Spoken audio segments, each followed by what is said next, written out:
আওয়ামী লীগ নিষিদ্ধ ন্যায় বিচার দাবিতে বাংলাদেশ গণ অধিকার পরিষদ ঢাকা মহানগর কর্তৃক আয়োজিত বিক্ষোভ সমাবেশের শেষে এই বিক্ষোভ মিছিলে মানববন্ধনে বাংলাদেশ গণ অধিকার পরিষদের ডাকসু বিপিনুর হক নূর, বাংলাদেশ গণ অধিকার পরিষদের বিপ্লবী সাধারণ সম্পাদক রাশেদ খান, বাংলাদেশ গণ অধিকার পরিষদের মুখপাত্র ফারুক ভাই, বাংলাদেশ যুব অধিকার পরিষদের কেন্দ্রীয় সভাপতি মঞ্জুর মুর্শদ ভাই সহ এই বিক্ষোভ সমাবেশ এবং মিছিলে একটাই উদ্দেশ্য, আওয়ামী লীগকে নিষিদ্ধ করতে হবে।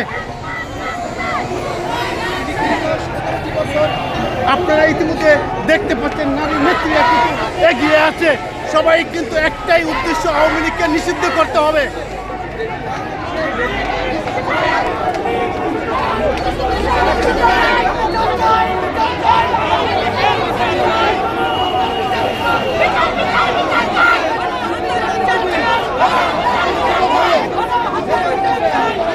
আপনারা ইতিমধ্যে দেখতে পাচ্ছেন শত শত মানুষ কিন্তু রাস্তায় একটাই উদ্দেশ্য, আওয়ামী লীগকে নিষিদ্ধ করতে হবে এবং গণহত্যার ন্যায় বিচারের দাবিতে কিন্তু বাংলাদেশ গণ অধিকার পরিষদের আমরা চাই গণহত্যাকারী যে আওয়ামী লীগ বাংলাদেশে দমন পীড়ন করেছে, বাংলাদেশের আপামর জনতার উপরে গুলি চালিয়েছে, আমরা চাই জনগণের পক্ষ থেকে তাদেরকে নিষিদ্ধ করা হোক।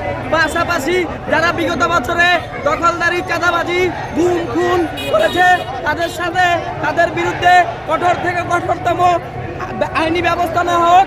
গণ অধিকার পরিষদ সবসময় রাজপথে ছিল, আগামী দিনেও রাজপথে থেকে ইনশাল্লাহ লড়াই করে যাবে। আপনারা আমাদের পাশে থাকবেন।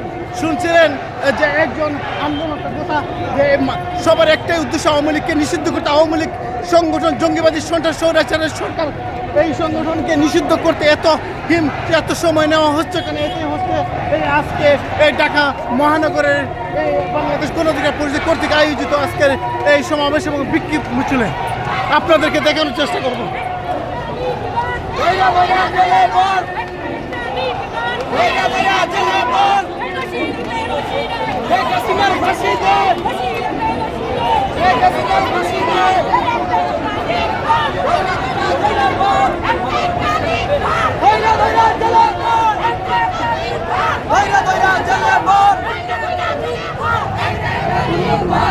বিভিন্ন সহ কিন্তু এই মিছিলে অংশগ্রহণ করছেন এবং গণ অধিকার পরিষদের সম্মানিত সভাপতি ডাকসু বিপিনুর হক নূর এবং বিপ্লবী সাধারণ সম্পাদক এদিকে